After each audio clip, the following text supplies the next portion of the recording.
మాది సంగారెడ్డి జిల్లా పటాన్చెరు కాన్స్టిట్యున్సీ గుమ్మడిదల్ మండల్. మాది నల్లవల్లి విలేజ్. నా పేరు చేపల మధు.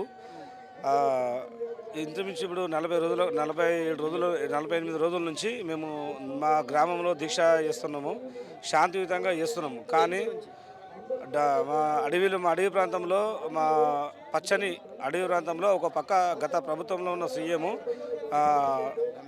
అర్బన్ ఫారెస్ట్ పార్క్ ఏర్పాటు చేశారు.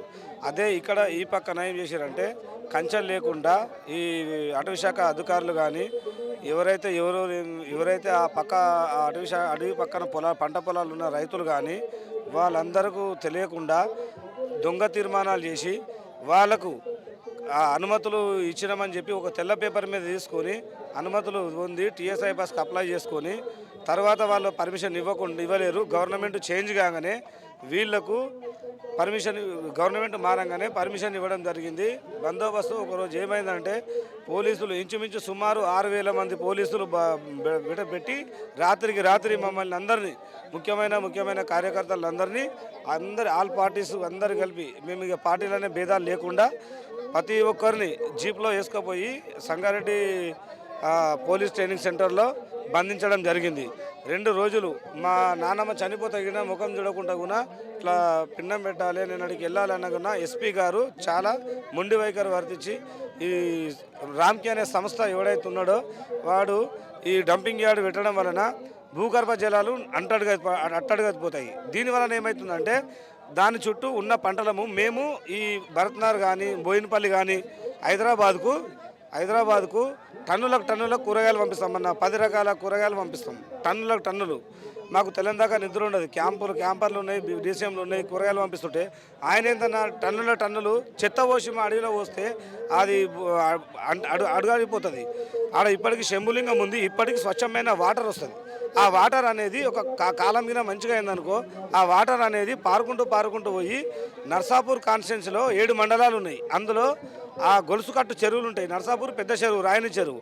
ఆ రాయని చెరువులో కలిసినట్టయితే నర్సాపూర్ కాన్స్టిట్యున్సీ మొత్తము కలుషితం అయిపోయి జనాలకు మొత్తము రోగాల పాలైపోతారు. దీన్ని కావున దయచేసి మేము ఏం చేస్తున్నామంటే సునీతా లక్ష్మారెడ్డి గారు కూడా అసెంబ్లీలో చాలా డిమాండ్ చేసి కొట్లాడారు. కానీ పొన్నం ప్రభాకర్ గారు, అటవీ శాఖ మంత్రి పొన్నం ప్రభాకర్ రెడ్డి గారు వారు మాత్రము ఒక 3 సెకండ్లు మాత్రమే సమాధానం ఇచ్చడం జరిగింది. దీన్ని మేము తీవ్రంగా ఖండిస్తున్నాం. ఎందుకంటే మా భవిష్యత్తు, మా తరాలు, మా పిల్లలు మేము బతకాలన్నా, మేము స్వచ్ఛమైన కూరగాయలు అడవికి మన హైదరాబాద్కు పంపించాలన్నా మాకు ఆ డంప్ యార్డు వద్దు.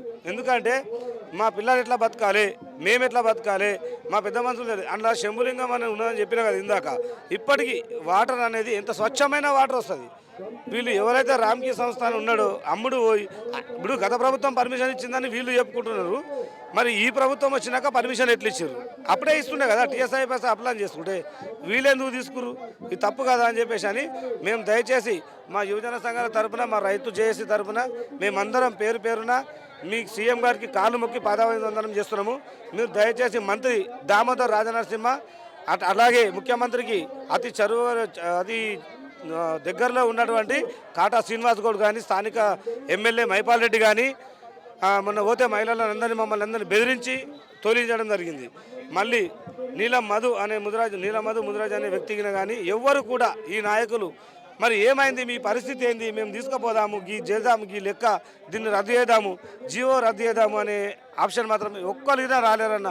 ఇప్పటికీ నిన్న ఒక రైతు మా స్టేటస్లో ఉన్నది, నిన్న ఒక రైతు గుండె పగిలి ఆ రోడ్డు పక్కన డంప్ యార్డు, ఈ పక్కన పొలము ఉన్న అద్దెకర భూమి అమ్మి నా బిడ్డలే పెళ్లి చేద్దామని అనుకున్న రైతు ఇవాళ రైతు చనిపోయింది. ఈరోజు సావు అవుతుందన్న.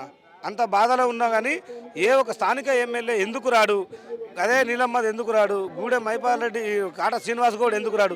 సన్నిహితుడు కదా ఎవరికి, దామోదర్ రాజనరసింహ సన్నిహితుడే, ముఖ్యమంత్రికి సన్నిహితుడే. మరి వీళ్ళందరూ లోపాయికారి ఒప్పందం ఏం చేసుకురా మాకు తెలియదు. మాకు రేవంత్ రెడ్డి స్పందన లేదు, ఇంతవరకు రాలే.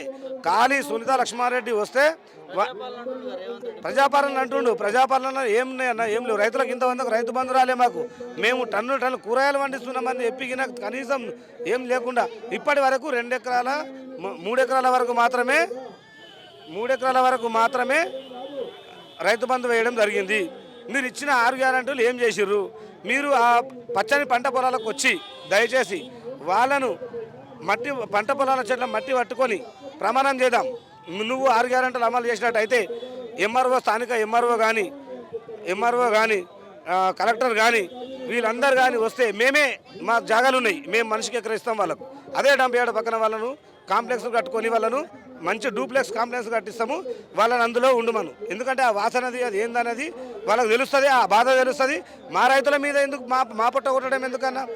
ఇప్పుడు toll gate air force academy ఉన్నది, ఒకసారి పైలట్ పడ్డది, అది గద్దలు అవి వచ్చి పడ్డది. ఇప్పుడు చెత్త కుప్పేస్తే ఇంకా ఎన్ని గద్దలు అవి కాకులు అవన్నీ వచ్చి ఆ పైలట్కు తలిగితే అది ఒక బస్సు మీద పడవచ్చు, ఒక పంట చేనులో పడవచ్చు, ఒక రైతుల మీద పడవచ్చు, ఏ పంట పొలాల పడవచ్చు, ఇళ్ళ మీద అయినా పడవచ్చు అని వాళ్ళు చెప్తున్నారు.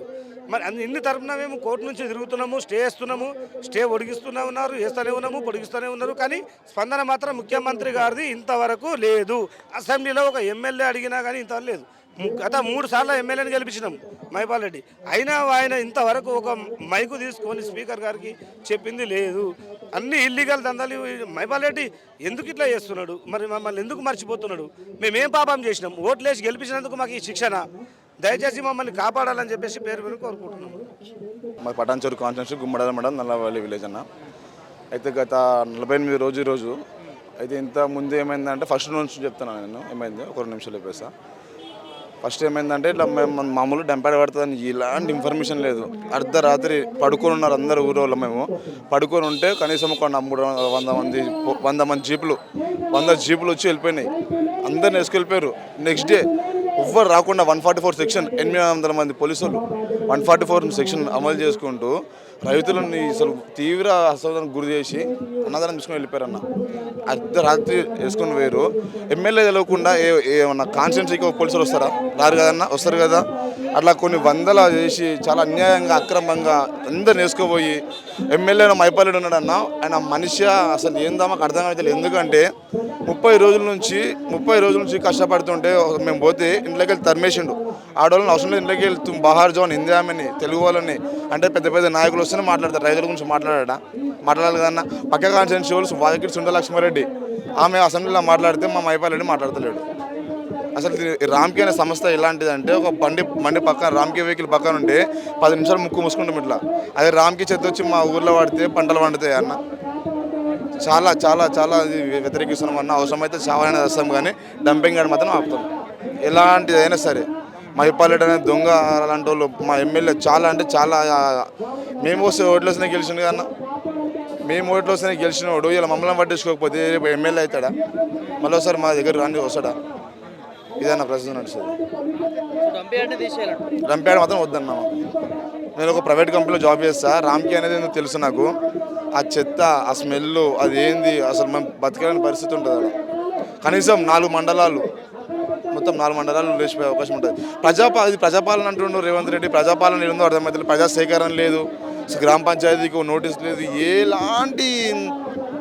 ఎలాంటి అసలు సేకరణ లేకుండా అన్నదానం మీరు ఇట్లా వేయడం మనం కడుపులో కాదు పుల్లయ్యకేస్తున్న రైతుల మీద.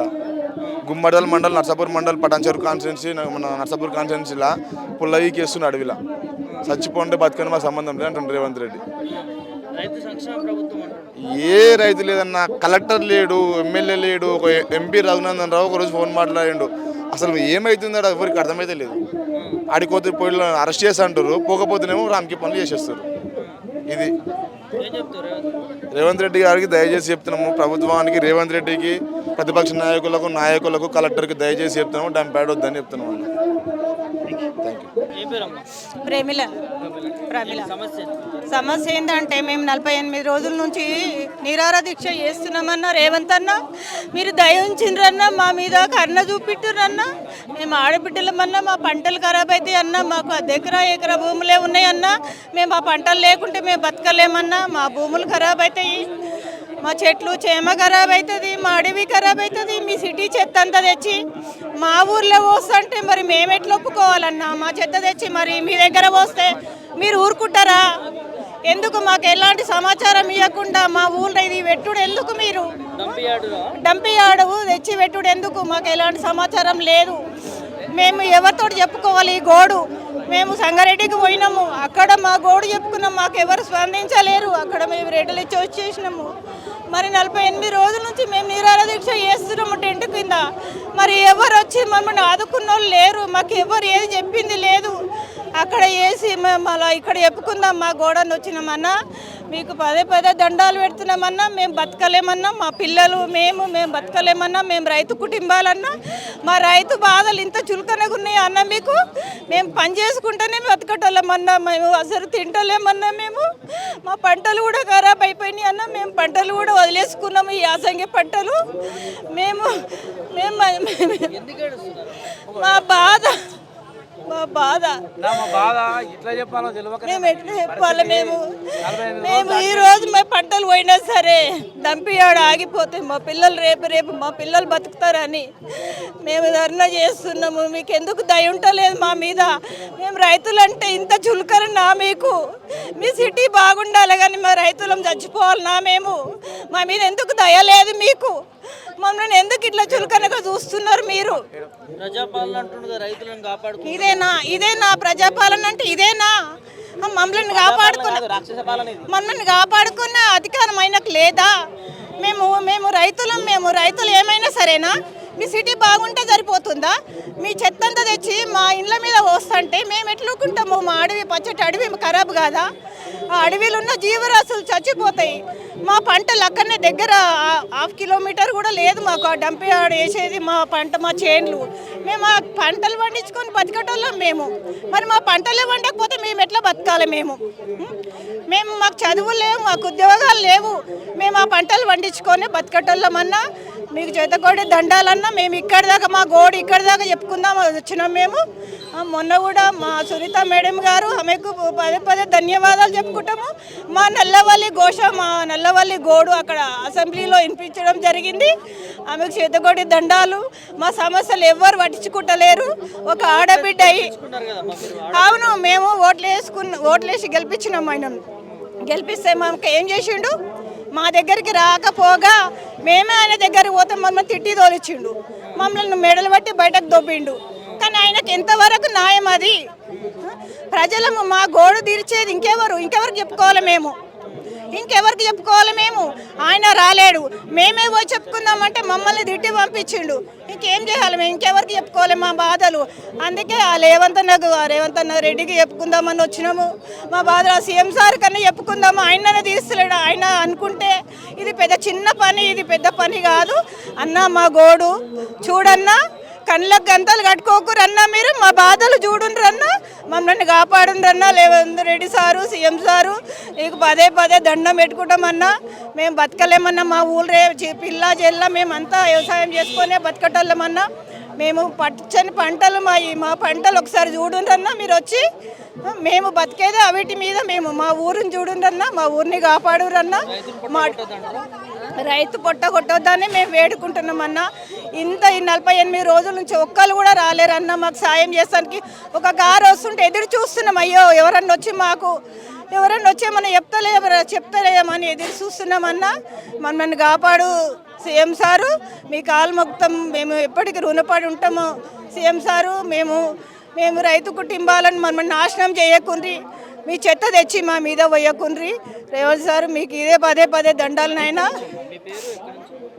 మేము నల్లవల్లి నుంచి వచ్చినాము. నా పేరు ప్రేమిల సార్. మేమిద్దరు ముగ్గుమడదాల మండలం మాది. మేము ఇక్కడ చెప్పుకుందామని వచ్చినాం మేము. కానీ మా గోడు వినేటోళ్ళే లేరు అక్కడ. నిన్న వర్షంలో కూడా మేము అట్లనే కూర్చున్నాము. నిన్న ఒక ఆయన చాకలలో పెళ్ళిగాడు, 2 పిల్లలు ఉన్నారు. ఆయన ఈ భూములు గొంటలు బిడ్డ ఖాయమైంది. భూములు గొంటలు వస్తామని రాకపోతే గుండెపోటు వచ్చి చనిపోయిండు. అట్లా మా ప్రాణాలను కూడా తీసుకుంటానికి తయారున్నారు వీళ్ళు. కానీ మా బాధలు తీరేసేవాళ్ళు మటుకు ఎవరు లేరు. నా పేరు బద్రి, మా నల్లవల్లి. మేము పుట్టి నుంచి వ్యవసాయం చేస్తున్నాం. పచ్చని పొలాలను హైదరాబాద్ మొత్తం కూరగాయలు పండిస్తున్నామన్న. కష్టపడి పంపిస్తామన్నా. మేము వాన పడ్డా, మా పక్క పంట పిడుగులు పడ్డా మేము లెక్క చేయం. మాకు డ్యూటీ టైం కాదు. మీకు పొద్దున 8 ఎక్కి సాయంత్రం వరకు డ్యూటీ అయిపోయిందన్న సార్. మేము పొద్దున్న నుంచి 24 అవర్స్ డ్యూటీలో ఉంటామన్నా. మీకోసం వాన పడ్డా, పిడుగులు పడ్డా, మా పక్క పంట ఇట్లా కొట్టుకపోయినా మీకు కూరగాయలు పంపిస్తామన్న. స్వచ్ఛమైన కూరగాయలు పంపిస్తాం హైదరాబాద్కు. కానీ మా డంప్ యార్డ్ని ఎత్తేయాలన్న. స్వచ్ఛమైన కూరగాయలు పంపిస్తున్నాం హైదరాబాద్కు. ఇంత కెమికల్ లేదన్నా. మా ఊరు చుట్టూ మస్తు బోర్లు ఉన్నాయి. ఏ బోర్ కాడ నువ్వు నీళ్ళు తాగన్నా స్వచ్ఛంగా ఉంటాయి, ఫిల్టర్ వాటర్ లెక్క. కానీ హైదరాబాద్కు పంపించే కూరగాయలు మయ్యే. అక్కడ అడవిలో మొత్తం వన్యప్రాణులు ఉంటాయి, అవిట్లా నాశనం చేయకూరి, ఆ అడవిని నాశనం చేయకూరి, మా పల్లెలను కాపాడురి. దీని మీద ప్రభుత్వానికే ఉంటుంది బాధ్యత. ఆ డంపింగ్ వచ్చి మాయదారు దయ్యాన్ని తెచ్చి మా ఊళ్ళో పంటి పెట్టకూరి అన్న. మంచి స్వచ్ఛమైన కూరగాయలు పండుతాయి అన్న. మంచి ప్రకృతి మా అడవిలో, మంచి జీవరాశులు ఉన్నాయి, సింహాలు కుందేలు అన్ని జీవరాశులు ఉన్నాయి. ఆ జీవుల కన్నా మీరు కాపాడండి. ఆ జీవులకు కూడా దాన కూడా మా చేనుల పంటే తింటాయి అన్న. మీ అడవి శాఖ మంత్రి ఏం చేస్తుండ్రు? అడవి మాదే అంటాడు, అడవిలో ఉన్న జీవులు మొత్తం మయ్య అంటాడు. ఆ జీవులు మొత్తం ఆ పంట పొలాల్లో తింటాయి అన్న. కాకులు కానీ, పిట్టలు కానీ, అడవి పందులు కానీ మా పొలాల్లో తింటాయి. మళ్ళీ వాళ్ళేమో మా పందులు అంటారు. అవి తినేటి మా చేనులో, అవిట్లను కూడా మేము కాపాడుకుంటాం. ధైర్యంగా చేసి ఆ అడవి తల్లిని కాపాడుకుంటాము, మా జీవులను కాపాడుకుంటాం, మా ఊరిని కూడా కాపాడుకుంటాం. దీనికి ఎంత దూరమైన హైదరాబాద్కి వచ్చినాం, నల్లవల్లి నుంచి ఎర్రటెండల మా పనులు వదిలిపెట్టుకొని ఎర్రటెండల హైదరాబాద్ కూడా వచ్చినాం. కాలు ఓక మేము రైతులమన్నా, వాన అనక ఎండ అనక కూడా మేము కష్టపడతాం. పక్కపట్టి పిడుగులు పడ్డా మేము లెక్క చేయం. ఈ హైదరాబాద్కి వచ్చినాం, ఇక్కడ కూడా పోరాడతాం. ఇక్కడ న్యాయం జరగకపోతే అసెంబ్లీ కూడా ముట్టడిస్తాం. ఇక్కడ న్యాయం జరగకపోతే అసెంబ్లీలో కూడా ముట్టడిస్తాం. మా ప్రాణాలైనా వదిలేస్తాం. ఇంత దూరం వచ్చినాం, అసెంబ్లీ దగ్గరకు పోనీకి మాకు కష్టమా? చూస్తున్నాం, వెయిట్ చేస్తున్నాం. ఇంకా దిగొస్తుందా? కలెక్టర్ ఆఫీస్ కాడికి పోయినాం, అక్కడ న్యాయం జరగలేదు. ఇక్కడ హైదరాబాద్ నడి ఒడ్డుకు వచ్చినాం, ఇంకా ముట్టడి 1/2 కిలోమీటర్ లేదు, అసెంబ్లీ ముట్టడి కూడా చేస్తాం. మాకు న్యాయం జరిగినంత వరకు పోరాడతాం. మా ప్రాణాలు కూడా ఇస్తాం. ఇప్పుడు అక్క బ్రహ్మాండంగా పాడవాడి, మాకు బతుకు మీద ఆశ లేదు. మా డంపి ఆడే లక్ష్యం. మాకు మేము బంగాళ లాంటి పంటలు పండిస్తామన్నా. హైదరాబాద్ ఏ టమాటా తిను, స్వచ్ఛమైన టమాటా, కెమికల్ లేని టమాటా ఎంత మంచిగా పండిస్తున్నామన్నా. ఏ కూరగాయలు హైదరాబాద్కు వెన్నుముక్క, హైదరాబాద్కు నల్లవల్లి వెన్నుముక్క. నీకు పండించిన కూరగాయలు మయ్యే. రేపు కెమికల్ కలుపుతావు, ఆ కూరగాయలు నీకు కెమికల్ రాదా? నువ్వు నష్టపోతావు, మేము నష్టపోతాం కదా. ఎక్కడో ఈ డంపింగ్ ఏదోలే, ఎక్కడో ఈ పంట పండని పొలాల్లో చెట్లు లేని దగ్గర, జీవరాశులు లేని దగ్గర ఈ పచ్చనిదనంలో అడవి నాశనం చేస్తున్నావు, ఊళ్ళు నాశనం అవుతున్నాయి, మా పల్లెలు నాశనం అవుతున్నాయి. నువ్వు నాశనం అయిపోతావు. నువ్వు ఏసీలు ఉంటావు, మేము కష్టపడతాం. అవి నువ్వు తింటే నీకు రోగం రాదా? ఎక్కడన్నా వేసుకుని ఆయన మా నల్లవల్లిని కాపాడుతాం. మా నల్లవల్లి గురించి ఆలోచన చేయి రేవంత్ సార్.